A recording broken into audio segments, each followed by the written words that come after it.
खुलुमबाय लोगोफोर दिनै आं नोंथांमोननो लानानै फैदों दाखालिसो जानानै थांनाय आसामनि स्पेशल टेट 2021 नि माखासे आङो सोंथिफोर फैनाय बर'निखौ लानानै फैदों थामहिनबा आं गोसोआव दंनाय माखासे जिनिसखौ दा नोंथांमोननि सिगाङाव लिरनानै खोन्थादों दा बियो जोंना 3 अक्ट'बराव जादोंमोन दाखालिसो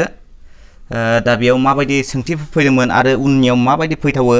बेखौ जोङो एसे मिथिनांगोन जोङो बेखौ नायोब्ला जोंहा 2009 दाखालिसो 2019 आवबो मोनसे जादोंमोन होमबा टेट नङा होमबा बे 2019 आवहाय बेखौ नायोब्ला दाखालिना एसे गोरलैसिन फैदों नाथाय 2019 आ एसे गोब्राबसिनमोन दा होमब्लाबो स्पेशलिटी हिसाबै नाथाय EVS आरो गुबुन साबजेक्टफ्रा एसे हार्डै फैदों थेवब्लाबो दा नैबे बर'नि आं माखासे सोंथिफोर जा गोसोआव दं बेखौसो नोंथांमोननि सिगाङाव खोन्थानानै लाना फैदों अब्ला नायलांबानो जाबाय आं बेखौ माबायदि फैथावो आरो माबायदि जादों आं दा नोंथांमोननि सिगाङावहाय बेखौ फोरमायलांनो नागिरदों अब्ला गिबियावनो आंनि चेनेलाव बयखौबो फिन खेबसे बरायफिनबाय अब्ला जागायनोसै भिडिअखौ दा सेथि नम्बराव दं बे मार्कआ नाम्बारा उल्थां फाल्थां जाबाय दे आङो बेखौहाय माने सिरियेल लानो हायाखिसै माने आं गोसोआव थानायखौसो लिरदों आरो माखासेखौथ' आं हायाखिसै मा दंमोन गोसोआव गैला दा नायदो बबे थि दिन्थिग्रा दाजाबदा नङा दा नोंथांमोना बे जिनिसखौ गोसोआव लानांगौ दै आङो बेनि क्लास खालामाखै थेवब्लाबो आं खोन्थानोसै बबे थि दिन्थिग्रा दाजाबदा नङा नैबे गो नैबे फां नैबे गां नैबे बार नुनायावथ' जोङो गासिबो बे एखे नङा होमबा नाथाय जों बबेखौ जोङो होननो एसे गोनो गोथो नङा होमबा बेनि थाखाय आं क्लियार खालामना होनि थि दिन्थिग्रा दाजाबदायाव सब समाय बे बिसानखौ सोफानानै लादै जेनेबा 1 2 3 बायदिसिना मार्क जायखिया जेनेबा 10 11 12 बेफोरबायदिखौ जोङो सोनानै ला जेरै गोजों जोङो सेखौ सोफायोबा मा जागोन गोसेसै नङा होमबा फांजों से सोफायोबा फांसे नै गांजों से सोफायोबा गांसे बारजों से सोफायोबा मा जायो बारसे थिग बेबायदिनो जोङो फांसे गांसे बारसे थिग बुजिदोंथ' क्लियार जाना लाखा थि दिन्थिग्रा दाजाबदायाव सब समाय बिसाना हाबनानै थायो आरो बे बिसाना नाम्बारा उनाव थायो दै बेखौ गोसोआव लाब्लानो जाबाय आरो नैबेजों गोजों से जायाखै गोसे जाया ओंखायनो बे नङा अब्ला बेनि गुबै एन्सारा जागोन नैबे बेनिखायनो मा होनदों बबे थि दिन्थिग्रा दाजाबदा नङानो गोआ बेयाबो जोंनावहाय थाइलालि दाग्रा सिगां दाजाबदासो बेयो नैबेसोर थि दिन्थिग्रा दाजाबदा गोसोआव लादो आरो थि दिन्थिग्रा दाजाबदाया सब समाय सिगां दाजाबदा जायो गोसोआव लाबानो जाबाय आं बेनि क्लास लाना फैखागोन बेनि उनाव 2 नाम्बाराव मान होनाय नैथि आरो थामथि सुबुं सायाव मा दाजाबदाखौ बाहायो मान होनाय नैथि आरो थामथि सुबुं सायाव बबेखौ दाजाबदाखौ बाहायोनो आं बेखौ नोंथांमोन अलरेडि क्लास खालामनानै फैखाबाय क्लास लाखाबाय सुबुं सायनि बिथिङावहाय सानद्रायनि बिथिङावहाय अब्ला जोंहा नैबे मोन होमबा सोर मोनथाम दंखायोमोन नङा होमबा जोंहा दाजाबदायावहाय दाजाबदायावहाय मान होयै जायखिजाया माने सानद्रायावहाय जोंना फोरमोन आरो फोर बिसोर दंमोन नङा होमबा अब्ला जोंना नैबे बेमोन नैथि आरो थामथि सुबुं साय मान होनायावहाय दै मान होनाय ओंथियावहाय अब्ला आदामोन जेरै आब'मोन बिथांमोन बेबायदि दिनै 3 नाम्बाराव दं प्रमद चन्द्र ब्रह्मआ बबे गामियाव जोनोम मोन्दोंमोन दा नोंथांमोनहा जायफ्रा माने गसाइगाव खाथि बा क'क्राझारनि बिथांमोनहा जाय फरायनो मोन्दों एसे गोरलै जानो हागौ नाथाय ओरैहाय जोंना दङ होमबा ओरैहाय सानजाहाजों सिमन सापरि बा ओरै मंगलदै बा गलाघाट बा ओरैहाय जोंना कार्बि आंलं बेफोरनि माखासे मानसिफ्रा मिथिया जानो हागौ बिथां प्रमद चन्द्र ब्रह्मआ जाबाय क'क्राझार जिल्लानि बहा जोनोम मोन्दोंमोन नैबे गरामारि जोनोम जायगा गरामारि होननाय गामियावहाय दा बे जायगायाव ओरैबायदि मुस्लिम जाजोब्बाय माने मुस्लिम गामि जाजोब्बाय आरो जानायनि जाहोना मा जाबाय मोनसे समावहाय बे समाव मोनसे मार्कि बेराम जादों होननाय खोनादोंमोन आङो बे समावहाय माने फुरा मानसिफ्रा थैग्लुंदों गोदोनि दिनावहाय बे समाव बे गामिनि मानसिफ्रा गामि गारनानै खारनानै दा खारदोंमोन जाहैबाय बे गामिखौ गारनानै ओमफ्राय बेनि उनाव दा मुस्लिम गोजासै आरो बे गामियावहाय गरामारि गामि गोसोआव लाब्लानो जाबाय आरो नैबे जाबाय थुरिबारिया इसान मुसाहारिनि आरो नैबे जाबाय टिपकाइ होनोब्ला जोङो टिपकाइ काजोलगाव होनदेरोब्ला जोंहा कालिचरन ब्रह्मनि गोसोआव लाब्लानो जाबाय आरो नैबे बावरागुरिया नङा आरो जों बेखौ मोननो हाया बे बावरागुरिया खाथियानो जायो दानिया 4 नम्बराव दंमोन नायलां लोगोफोर बर' रावनि इ आरो उ नि जोबथि रिंसारथि थानाय बांसिन सोदोबफोरानो आं बेखौ अलरेडि आथोननि बिथिङाव क्लास खालामखांखाबाय नोंथांमोना नायलांबानो जाबाय जुदि आथोनखौ नोंथांमोना मोजाङै बुजिबाखौ जेखि कुइसन फैया मानो आं हागोन होननानै बुंखादोंमोन अब्ला इ आरो उआ जोंना जो आथोन दाजाबदामोन होमबा मोनथाम दंमोन नङा होमबा मामोनलाय इ होमबा गोसोआव ला इ उ आरो इ ए नङा होमबा बे मोनथामखामोन नङा होमबा बे मोनथामखामोन जोंना जो आथोन दाजाबग्रा दाजाबदाया बेखौ जोला आथोननिफ्राय जो आथोनसिम थाङो दा जोंना नैबे दं उजों इजों उजोंहाय अब्ला जों मिथिगौ बियो जो आथोन जायो बे अराय जो आथोन जाया अराय जोला आथोन जाया आरो जोला आथोन जाया बे अराय जो आथोन अब्ला नोंथांमोना बेखौ नायनानै ला अब्ला जों नेक्स्टआव मोनसे मा दं मोनो नङा होमबा नायनि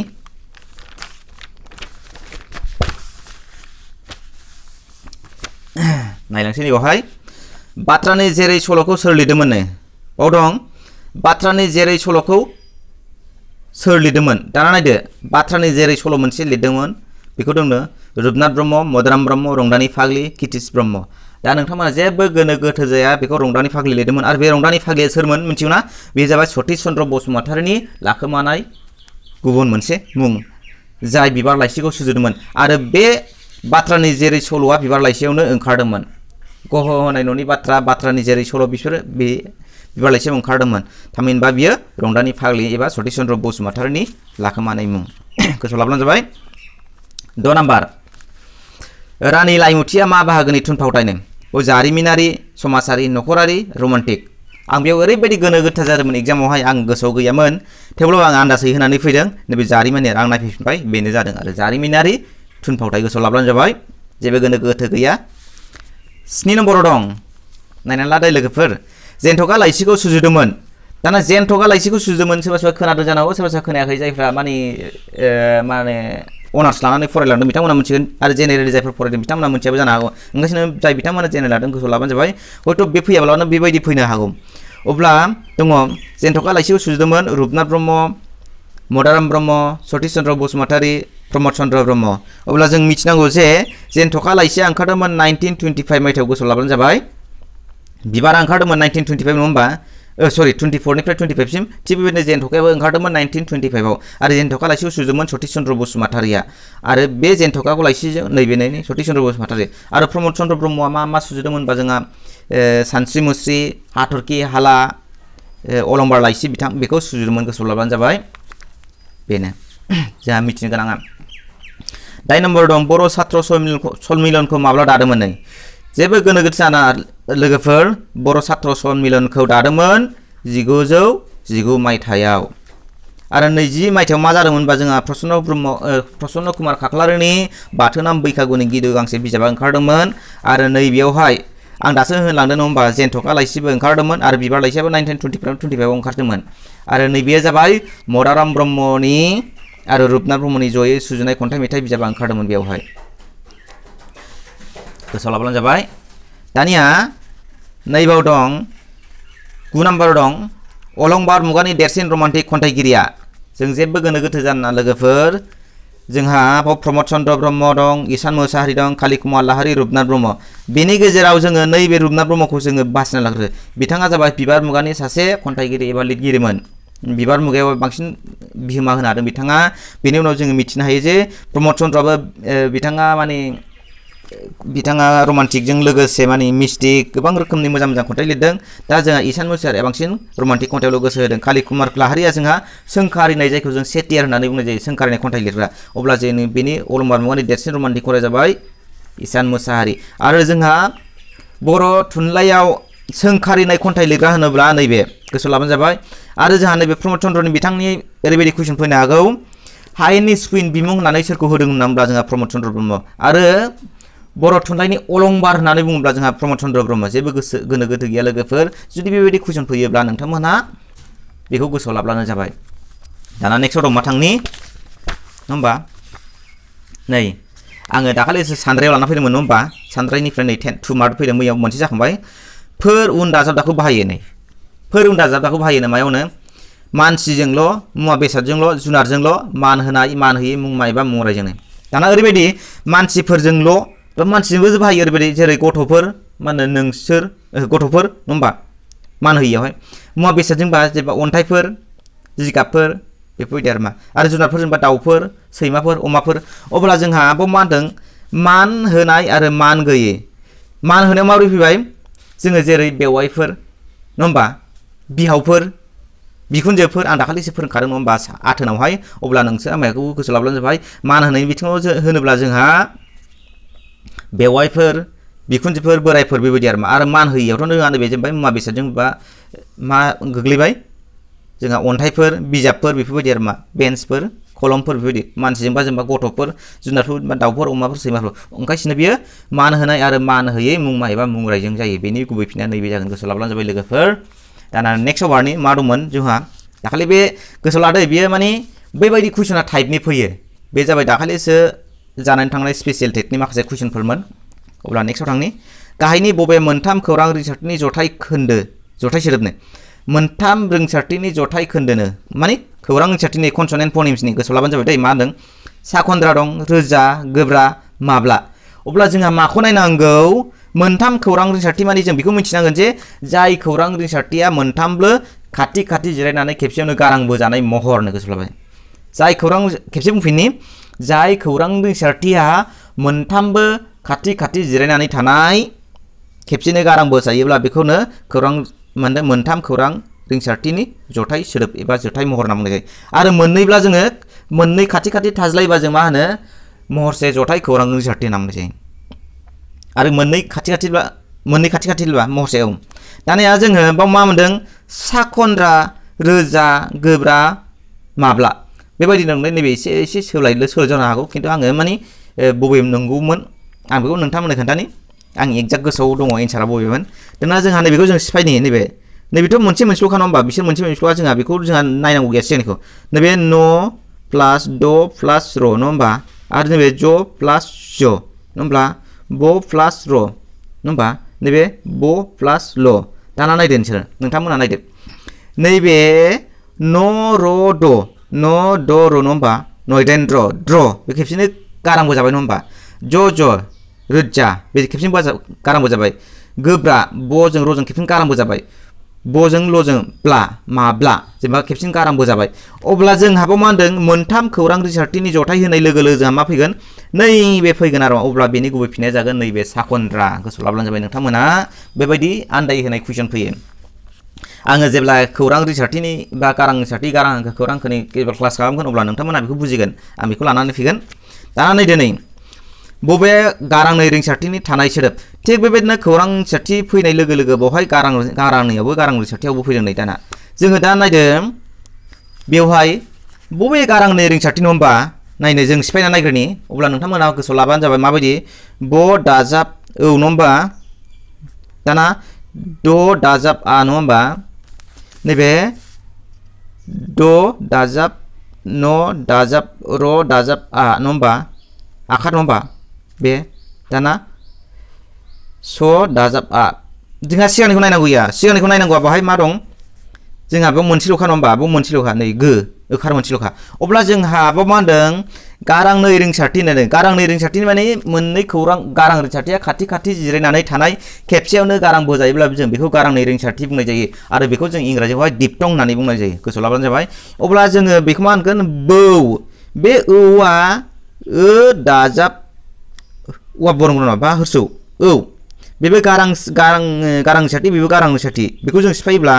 ब दाजाब औ बौ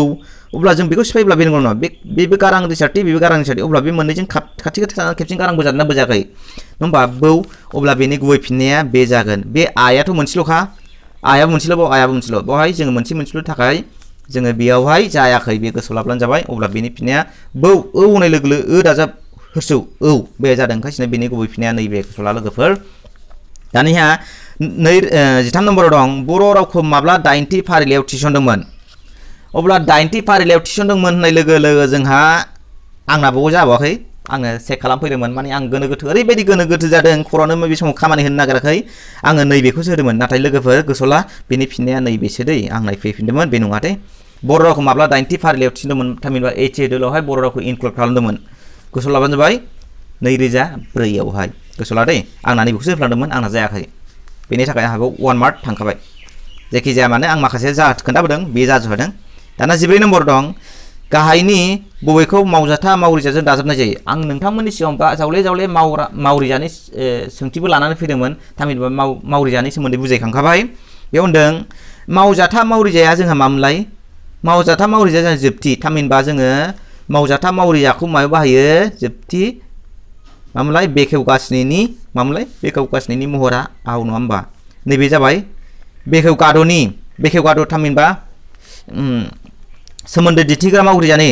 नैबे जाबाय बेखेवगाब्रैनि हर मोनग्रा मावरिजानि आरो नैबे बेखेवगाथामनि थामहिनबा मावफाग्रा मावरिजानि गोसोआव लाबानो जाबाय जों बेखौ गोसोआव लानांगोन अब्लासो हागोन नङाब्ला आन्दायबाय थागोन अब्ला जोंहा नेक्स्ट बारनि मा दं नङा होमबा लोगोफोर नायदो नै गाहायनि बबे बाथ्रा फावआ सुबुंनि आखु दिन्थिया नै बाथ्रा फावनिबो फैदों आं बेखौ क्लास लाबोआखै लाबोगोन नै गाबोनफोर लाबोनो हागौ नङाबा दायोफोर लाबोनो हागौ नाथाय आंहा नेटआ ओरैबायदि प्रब्लेमा जानो नागिरा बाहेरायाव थाङाब्लानो जाया ओंखायनो आङो हाया आरो जिनिसखौ दा गाहायनि बबे बाथ्रा फावा सुबुंनि आखु दिन्थियानो मानि मानसिनि केरेक्टार दिन्थियानो बाव माखासे कुइसना एसे उल्टा फाल्टा जाबाय दे आं सोदेरना होनाय जाबाय मानो होनबा आं माखासे बाव एन्सारफ्रा बबेमोन आं गोसोआव गैजोबला नाथाय बबे कारेक्ट एन्सार आं बेखौ गोसोआव दानानै दङ आरो बेखौ लाना फैदों बाव होनदों गिबियाव दं आदारबो होयो नावद्राबो बुयो होमबा जासे जानानै लाइ बिसिग्रा अजा बुरजाब्ला फिसा थैयो गराय नुब्ला सिं बायो दाना जोंहा बेखौ जेबो गोनो गोथैया लोगोफोर आदारबो होयो नावद्राबो बुयो सासे मानसि जेनेबा नोंखौहाय नों खामानि मावनो थिनबाय नोंखौनो उनाव फानगारबाय बेखौ जोङो बेबायदि खोथा बुङो जासे जानानै लाइ बिसिनाय नोंनावनो जासे जानानै नोंनावनो खामानि मावनानै नोंखौनो माबा मोनसे खालामनानै नोंनावनो बेयो नोंखौनो उनाव मानसिफोरनि सायाव गाज्रि बुंनायखौ जोङो बेबायदि खोथा जासे जानानै लाइ बिसिग्रा बुङो अब्ला जोंहा अजा बुरजा फिसा थैयोया जाहैबाय मा जेनेबा नोंहा न'खराव माबा मोनसे निदान खैफोद जाबाय होमबा निदान खैफोद जायोब्ला मा जायो बावहाय ओरैबायदि जायो माने मारै बबाव राहा मोनगोन बबाव राहा मोना मा होनदों सोरबा सासेया होनबाय माने उमुक अजाखौ लिङै सोरबा सासे होनबाय उमुक डाक्टर हमै सोरबा सासेया होनबाय उमुक नायखांग्रानाव लां बेबायदिनो जोङो गोबां खोथा बाथ्रा खोनानो मोनो आरो बेबायदिनो माने ओरैबो जाया जोबथारनायाव बेमारियासो खस्थ' मोननानै माखासे समावहाय जोङो गोमानांनाय जायो बेखौनो जोङो बेखौ बुंनाय जायो आरो गराय नुब्ला सिं बायो जाबाय माने मानसिफ्रा माने बानाय माने बहाबा थांबा गाखोनानै थांनो लुबैनाय जों बेखौ बुंनाय जायो अब्ला जोंहा गुबै फिननाया जाबाय नैबे अजा बुरजाब्ला फिसा थैयो गोसोआव ला लोगोफोर बेबायदि बेनि मिनिंखौ मिन्थिनांगोन नङाब्ला जों हानाय नङा जायखिया बबे मोनसेया जों होफ्लांगारगोन दाना 12 नम्बराव दं गाहायनि बाथ्रा फावा बबे हाबाजों सोमोन्दो गोनांनो हाबा माने मेरेज खान्थिजों सोमोन्दो गोनांनो बबे बाथ्रा फावा जोंनाव दं गिबियावनो दं नै थुरि नुब्ला बाथि गारो गोजौआव मोफौ हायाव बाहागो अनला खारियाव आगान थाया ओंखारनाय खानस्रिया हाबनो रोङा दाना बबे मोनसेया हाबाजों सोमोन्दो गोनांनो थुरि नुब्ला बाथि गारा जाबाय माने जोङो हिनजाव गोदान नायनो थांनायावहाय हिनजाव गोदानखौ नायनाय समावहाय फार्स्टआवनो जों नैबे सोदोबखौ बाहायो माने हिनजाव गोदाननि न'खरा सोंनोसै आरो मा हौवा गोदाननि न'खरनि मानसिफोरखौ थांनाय समावहाय खिन्थु बाथ्राखौहाय जोङो अलरेडि मोनथिखागौ बिथांमोना मानो फैदों नाथाय बाथ्राखौ जों माबोरै जुरिनो होमबा सोदोब बाथ्राखौ जों माबोरै रायज्लायजेनो बेखौ बाहायनाय जायो आरो हिनजावनि न'खरा हौवानि न'खराव सोंसै नोंथांमोनहा मानो फैदोंमोन जों नोंथांमोननि फैनायनि थांखिखौ जों मोनथियाखिसै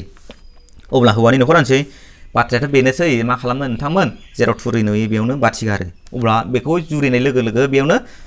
माने आबुं खोथाया ओंखारसै थामहिनबा नोंथांनावहाय हाबा जानांगौनि सासे सिख्ला दं बेखौ जोङो नायनो फैदों उमुक हौवानि थाखाय बेबायदि जों खोथा बाथ्रा रायलायनोसै आरो नाथाय नैबे गोजौआव मोफौ हायाव बाहागोआ मा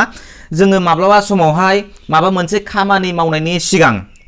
माने जानायसै जेबो मिन्थिया गारानो जों बाहागो राननानै लानायखौ जोङो गोजौ मोफौ हायाव बाहागो होनना बुंनाय जायो आरो अनला खारियाव आगान थाया माने जाय खोथा बाथ्राया जेबो रज'खाया बुंब्लाबो रज'खाया जों बेखौनो जावले बुंनानै जोङो माने फोरमान खालामनो नागिरो नाथाय बे माब्लाबाबो रज'खाया अब्ला बे बाथ्राखौनो जोङो बुंनाय जायो अनला खारियाव आगान थाया आरो ओंखारनाय खानस्रिया हाबनो रोङा बेनि मिनिङा जाबाय जाय माने दाय मावखाबाय खोथा बाथ्राया ओंखारखाबाय अलरेडि ओंखारखाबाय माने पाब्लिसिटि जाखाबाय बेखौनो जोङो एबा नंगौबाबो बेखौनो नङा होनबाय थाबाय बा नङाबाबो बेखौनो नंगौ होनबाय थाबाय बेबायदि बाथ्राखौ जोङो फोरमायनो थाखाय ओंखारनाय खानस्रिया हाबनो रोङा होननानै बुंनाय जायो अब्ला लोगोफोर बेनोमोन आरो माखासे दंबावोमोन आं गोसोआव गैला मावरिजानि मोनसे फैबावदोंमोन बियो माबेमोनथाय आरो माबानिबो फैदोंमोन बिदिन्थानिबो आं दा गोसोआव गैजोबला जेखि जाया माने बै मावरिजा आरो बिदिन्था जेसेबां कुइसन फैया माने एनि काइन्ड अफ अब्ला नोंथांमोना बै आंनि जा प्रिभियास भिडिअ बेखौ नायब्लानो ओरैबायदि हागोन नोंथांमोनहा जेबो जिंगा गैया आरो आङो जेसेबां सिलेबास दं कमप्लिट खालामनानै नोंथांमोननिसिम लाबोगोन बे सिलेबासखौ नोंथांमोना फल' खालाम आरो भिडिअखौ नाय अब्ला नोंथांमोना 100% माने बावहाय माने 25 खौ मोनगोन होननानै आङो आसा खालामो अब्ला दिनैनि भिडिअआ एसेनोसै भिडिअखौ मोजां मोनोबा लाइक खालामदो कमेन्ट खालामदो साबस्क्राइब खालामदो आरो लोगोफोरनो शेयार खालामदो अब्ला दिनैनि भिडिअआ एसेनोसै गोजोन्थों लोगोफोर खुलुमबाय।